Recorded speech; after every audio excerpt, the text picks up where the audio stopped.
Hello, Luis. How are you today?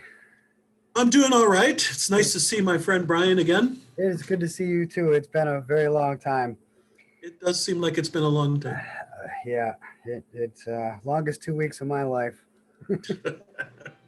So I guess we'll start off with like some simple stuff. Why don't you just tell me a little bit about what it is you do, as far as your occupation? Well, right now, my title is the Associate Vice President of Student Affairs. So I oversee the Student Affairs Division at New England College. The support services that are provided to the college, support services like counseling services, the health services, residential services, campus safety services, Oh, those type of services. I oversee them administratively and supervision wise. I oversee the budgets that they provide. So administratively, I am not in the thick of things as far as being in the weeds on the day to day, but I do kind of oversee the overall operation. So at NHTI, it would be like the Laura Pantano position that is there. So that would be the equivalent of okay. what I'm doing here at New England College. That sounds pretty cool. Moving right up, huh? Yeah, Yeah. it's a step up. Yeah, Cool. indeed. That's awesome. So I guess, as you know, we're doing this thing called the COVID Diaries, and we're just collecting stories and kind of explaining how it it it affects everybody either directly or indirectly, and it kind of just makes connections with people from all different types of life. So I guess my first question would be, how has the pandemic affected you personally? And you can get as in Oh depth as you want. my goodness, Brian.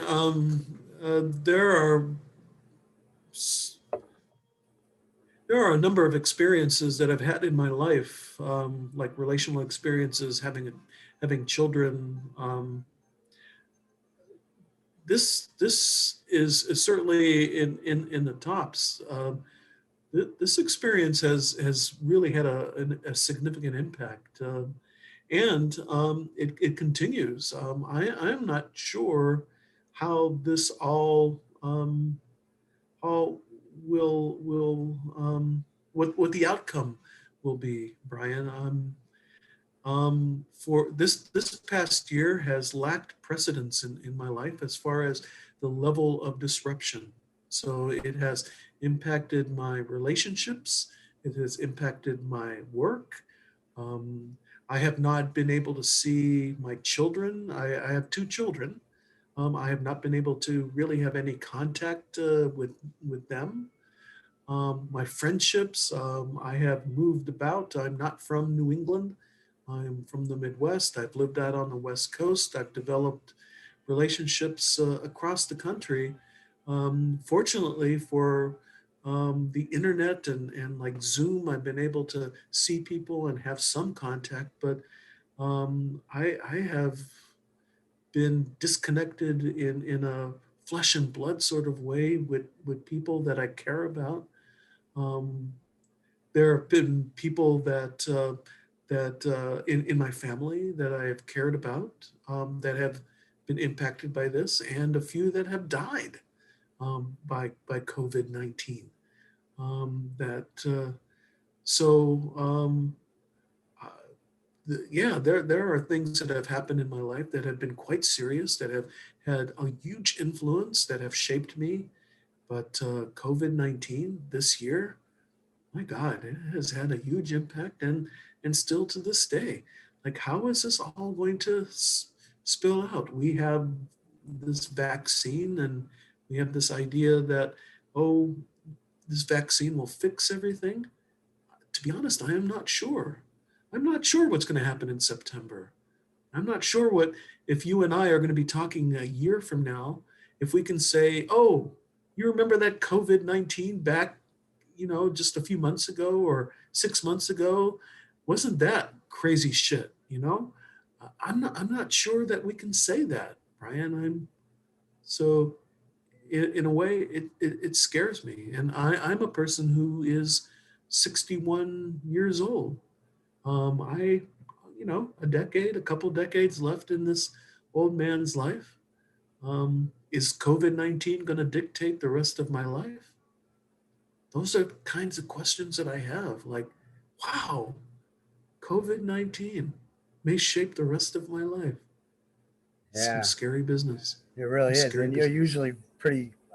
usually pretty optimistic about stuff too. So I yeah, am, I but know. not with COVID-19. Yeah, Some really smart people, and you know what? There have been some people that have dealt with this really poorly, like our last administration, and the mm, politics got into it, and money got into it, and power got into it, and we could have handled this, in my opinion, so much better. But even that, this illness, this disease, this whatever you want to call it, it really has impacted us.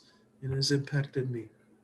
yeah, and I'm glad you said that because I am a big believer that like the administration or the past administration is a big reason why we are still conversing over Zoom and still, everything's shut down and it's I mean, I feel that even when the vaccine is over and we're all, it's safe to come out now, it's going to take years and years for the economy and things like that. So out of all of those things that you had just mentioned, what do you think's been the toughest to deal with? What's been the hardest thing for you? I mean, you kind of almost covered it, but Brian, it would be the personal aspects of it. It certainly has impacted my work, and I am, to be honest, I'm one of the fortunate people.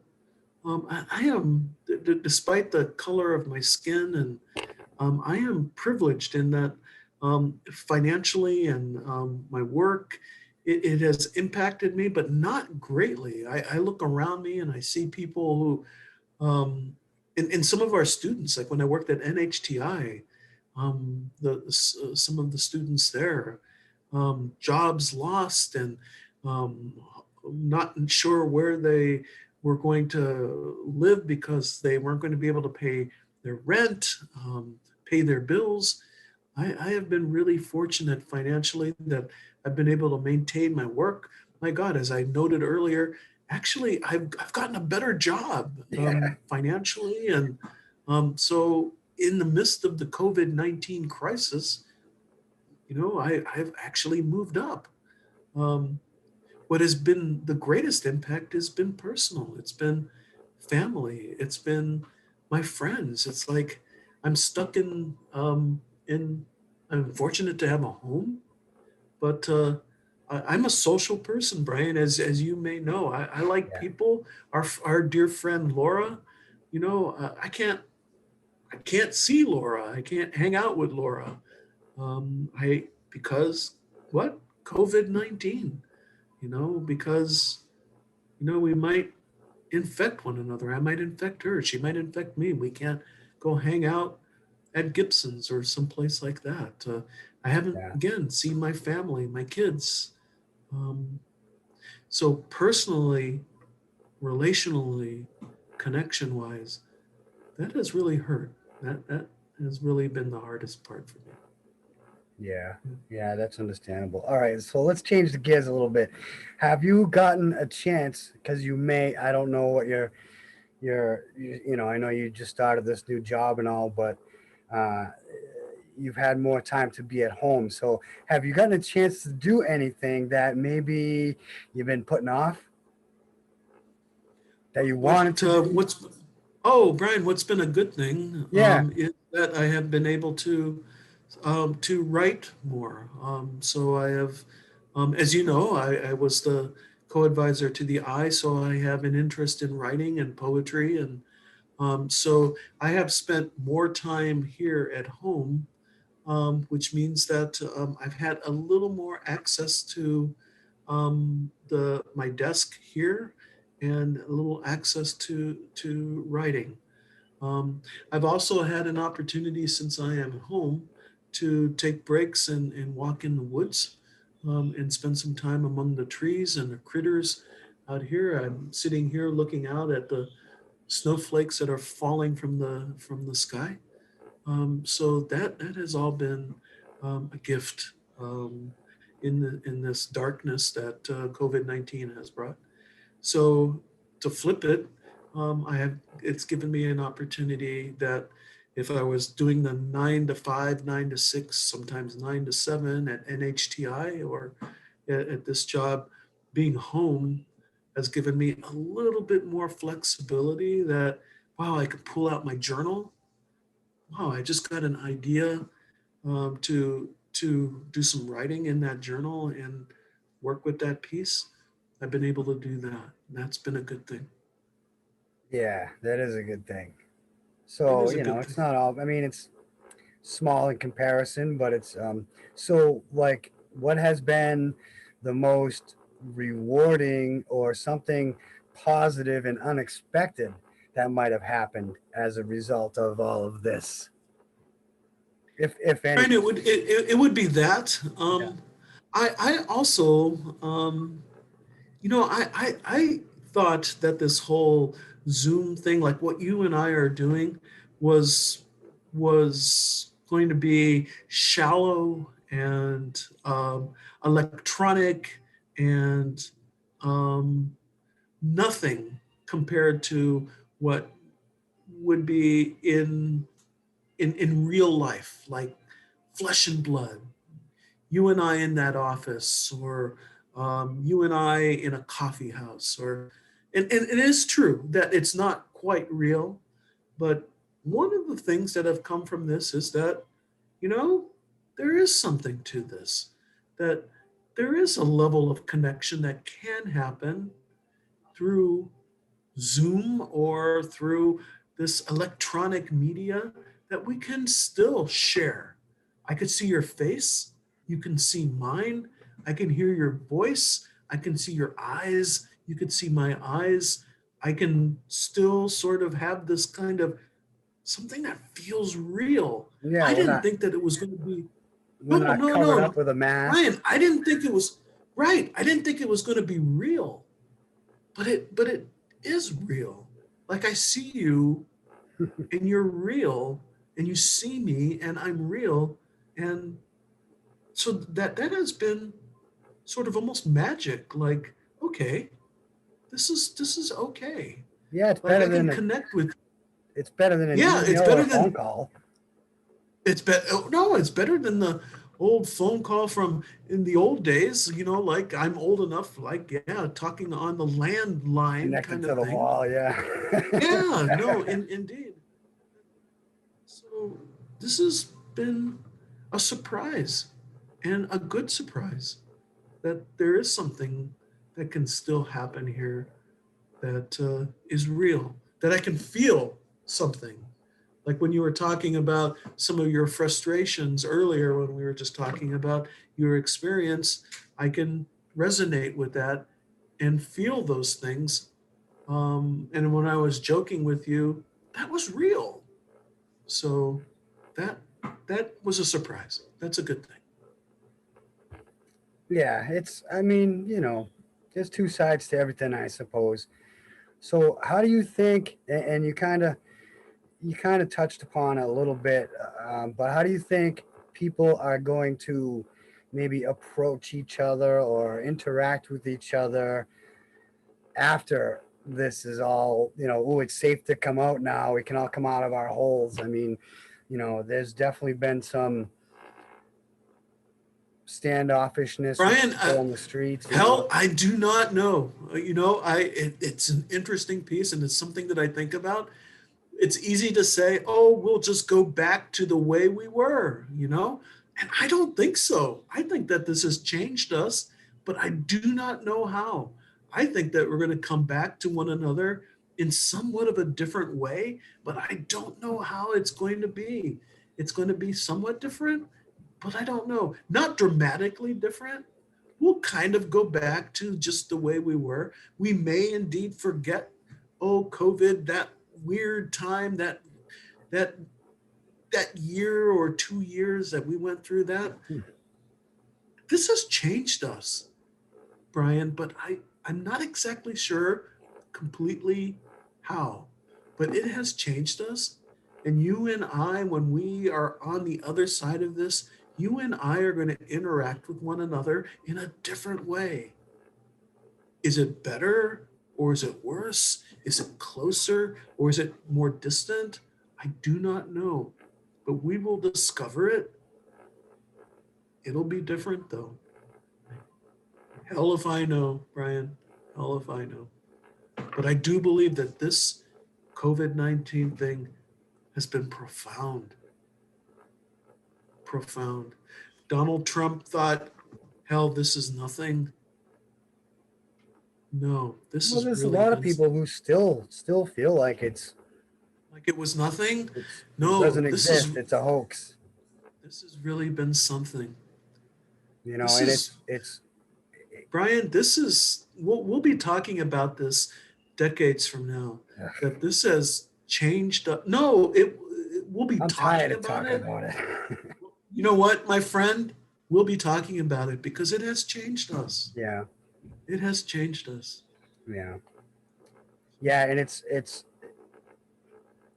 a lot more than just a virus. You know, it's a social Oh, thing, it's a oh financial my thing, it's God. an economic thing, a It housing thing, has. a feeding people thing, a small business thing.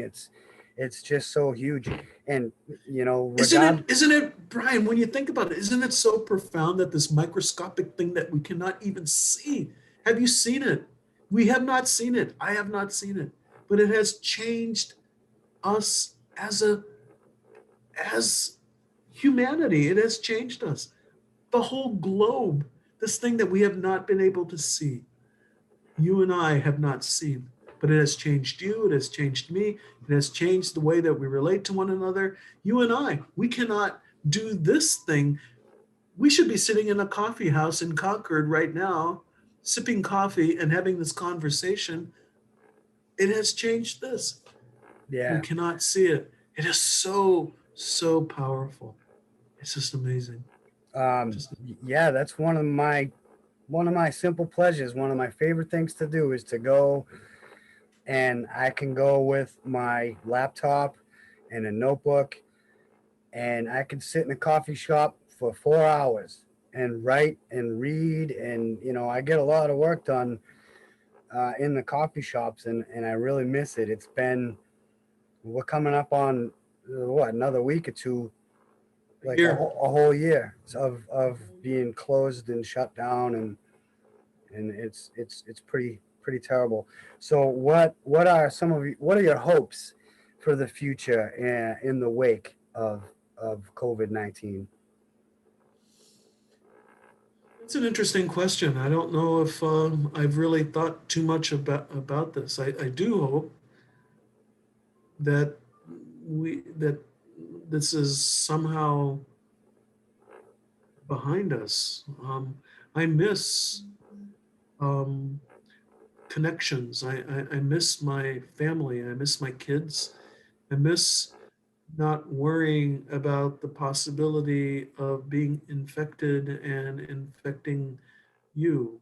Um, my hope is for normalcy. My hope is for connection. My hope is for something that feels natural once again. So um, I hope that from this though, that we are somehow stronger, whatever that means, and like the ways that we tend to divide ourselves, be it gender, be it race, be it socioeconomic, that this whatever you want to call it, virus, it didn't really give a shit about what we looked like, how much money we made where we were from, whether we were a woman or a man, whether we were Yeah, in the gay, eyes of the virus, we're all the same. we're all the same. That from this, it was a reminder again, that we can celebrate our individual differences, but ultimately we are all human. We are all, you and I, we are the same. So if there is one ultimate hope in that, that it somehow brings us at least a little bit closer together. That would be nice, wouldn't it? It would be nice. It's a beautiful thing. Indeed. Well, I thank you for your time. I appreciate it. And I think it's on the 26th. We are going to be having our symposium, I think is what they're calling it. And I believe as a participant, and a Zoom invitation will be sent out to you so you can attend if you so choose to do so. But I'm I not will. exactly sure. I know the date, but we got a whole lot of things going on that. It's a full day event, so I don't know exactly when they are going to be doing the screenings of all of the interviews. I think there's about maybe 15 to 20 of us from all of the the whole community college system of New Hampshire. So it'll be taking place on all different campuses throughout the state. And we're all interviewing, I don't know, 5 to 7 people apiece. And all of these interviews are going to be, edited so that it's not going to be the whole thing. Okay. And it should be pretty interesting. I don't know what some of the other events are going to be, but I think it's pretty cool. It's it's good for posterity. Like in 20 years, people can come back and look at it. There's a bunch of different organizations that are involved with it. Obviously the community college systems of New Hampshire, the Mellon Foundation, StoryCorps, NHPR is involved, New Hampshire Humanities. So this is a big deal. And as you know, it's a big deal, a big opportunity for myself, considering my field of studies. I'm honing my interview skills and kind of getting some journalistic aspect out of it. And I think that's part of the reason why I was chosen to take part, which is good. I was one of the people who was affected or impacted by the workforce. I was, as you know, receiving federal work study, but because the government has taken those funds, there's a different priorities. I was unable to. They put a stop to the federal work study, which caused some issues with me. So that's in that. But again, I thank you for your time. I hope that we can get together more often. We can't meet at a coffee shop or anything like that, but I would love to, on a lazy, snowy afternoon like today, just, hey, I wonder what Luis is doing. Let's get together and have a little Zoom call for a few minutes, have a cup of coffee. Right, I would love that. Please stay connected, all right?